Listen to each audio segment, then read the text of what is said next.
শুভ বিবাহ আজকের পর্বে রিভিউ নিয়ে চলে আসলাম। শুরুতেই দেখা যায়, দেখো আমি এখানে তোমার মুখের দোষটা মিথ্যা কথা শুনতে আসিনি।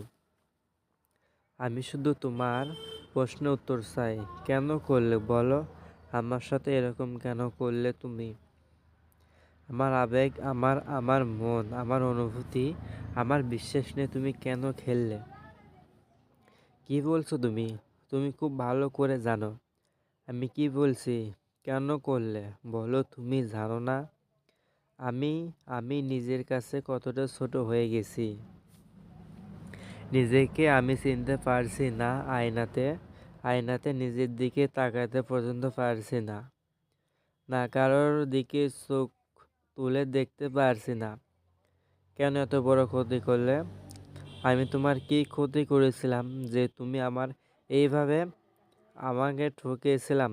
তোমার না মানে তুমি বলতে চাইছো শর্ট মিথ্যাবাদী আমি? ওই লোকটা নয়, শুধু আমি বুঝতে পারছি না কাল অবধি তুমি একদম নিশ্চিত ছিলে যে আমি তেজ আমাকে বাঁচানোর জন্য চমকির বাড়ি অবধি তুমি চলে গেছিলে। আজকে আমি তোমার কাছে মিথ্যাবাদী হয়ে গেলাম। হ্যাঁ, মিথ্যা তুমি বলছো তাই তো আজ ওই লোকটা পশু মল্লিক বাড়িতে বসে আছে আর তুমি তুমি এই গড়াতে পেছনে। হ্যাঁ, ও ও আচ্ছা, আমি কয়েকটা প্রশ্নের উত্তর দিতে পারিনি বলে আমি আমি তেজমণি, আমার পরিচয়টা মিথ্যা। তাই তো সুধা চোখ তো তোমাকে বারবার বলেছে যে আমার মাথায় চোট লেগেছিল, আমার কিছু মনে নেই। তোমার ওই কথাতে বিশ্বাস হয়নি। উল্টে তোমার মনে হলো যে তেজস্বী মল্লিক সেজে আমি আমি তোমার ফায়দা নিয়েছি, তোমার ভালোবাসা জালে জড়িয়ে আমি অনেক ঠকতে চেয়েছি। বাহ বাহ ম্যাডাম, মানে আপনাকে এক সেকেন্ড লাগলো না আমার শুদ্ধা থেকে ওই ম্যাডাম সুধাময় হতে চাই না ধাক্কার আপনি সব ভুলে গেলেন কিভাবে? আমি আপনাকে তুনিকে নিজের প্রাণের বাজি রেখেছিলাম, আপনি সব ভুলে গেলেন। ম্যাডাম, আমরা যদি ইচ্ছে থাকতো না আপনাকে ঠকানোর বা আপনাকে ফায়দা লোটার, তাহলে অনেক আগেই সেটা করতে পারতাম। আমি সে সুযোগ তো আমার কাছে ছিল না।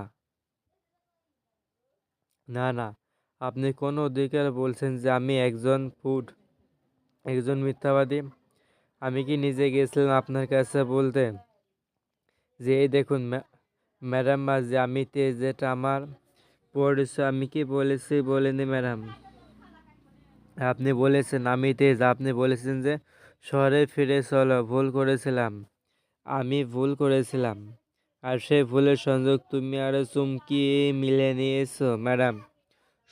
সুযোগটা মেনে নিচ্ছেন, আপনার যখন ইচ্ছে হচ্ছে আপনি আমাকে দেশে বানিয়ে দিচ্ছেন।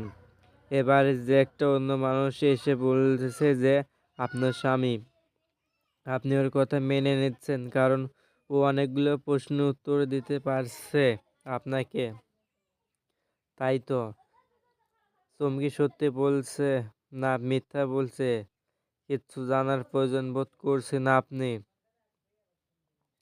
সত্যি মিথ্যা সমাজ প্রাণ হয়ে গেছে কিছু একটা অজানা অচেনা লোক তো আমার আর তেজের প্রথম দেখা, আমাদের সমস্ত সমস্ত কথা তো জানতে পারে না। আর তাই তো কিভাবে সবটা জানতে পেরেছে ম্যাডাম সেটা আমি আমি বলতে পারবো না, কারণ আমি সত্যি জানি না। অবশ্যই দায়িত্ব আপনার খোঁজার।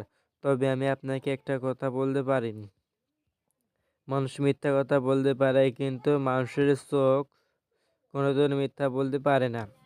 মানুষের স্বপ্নে চোখ দেখলে লিখে বোঝা রাখার যায় চোখের কে পাতায়। সত্যি বলছে আর কে শুভ চেন্নসরে সালাম রেখে যায়। শুধু বিবাহ আপনার সাথে যত সময় পাওয়া গেছে আর সাথে স্মৃতি নিয়েই বাকি জীবনটা কাটিয়ে দেব। আপনি কি করেছিলেন? আসুন বাইরে আসুন বলছি, বাইরে আসুন। আইনের লোক হয়ে আইন ভাঙতে আপনার লজ্জা করে না? আপনি গায়ে যে উক্তিটা পরে আছেন তার মধ্যে এতটুকু সম্মান নেই, এতটুকু দাম নেই আপনার কাছে। আপনি এত বড় একটা ইলিগ্যাল কাজ করতে যাচ্ছেন কেন? কি করে? সিএনজি কি আছে? আমার খুব ভালো হয়ে গেছে ম্যাডাম। আমার খুব বড় ভুল হয়ে গেছে। ভুল নয়, অন্যায়। উনি যা করতে চাচ্ছিলেন, অন্যায় করতে যাচ্ছিলেন। আমি জানতাম যখন হিংসুক লহরী এখনো এসেছে, তখন বিপর্যয় কোনো না কোনো ক্ষতি করতে উনি চাইবেন। আর সেই ক্ষতি আটকাতে আমি এখনো ভূত পেতে বসেছিলাম। কিন্তু আপনি এই লকআপের মধ্যে ঢুকলেন কি করে বলুন তো? মানে বাইরে হিরে। তো এই লকআপের মধ্যে ঢোকা অ্যালাউড নয়। রাতের অন্ধকারে লকআপের ভেতর ঢুকতে, কাউকে এরকম ক্ষতিকারক ইনজেকশনটা দেওয়া বুঝতে অ্যালাউড। ছেড়ে দাও। কত টাকা নিয়েছেন বলো, ছেড়ে দাও। ও মানুষের জন্য কত টাকা নাও তুমি? ছেড়ে দাও, ছেড়ে দাও, ছেড়ে দাও। ওকে কোনো লাভ হবে না। ওকে যা শান্তি নাই। আইন দেবেন? আমি এক্ষুনি সবাইকে বলবো। এক্ষুনি আমি আশ্চর্য সম্পর্কে বলবো। দয়া করে ম্যাডাম, আমি পায়ে পড়ছি, এই কাজ আপনি করেন না, তাইলে যে আমার চাকরি চলে যাবে। যে চাকরিটা আপনি সৎভাবে করতে জানেন না, সে চাকরি না থাকাই ভালো।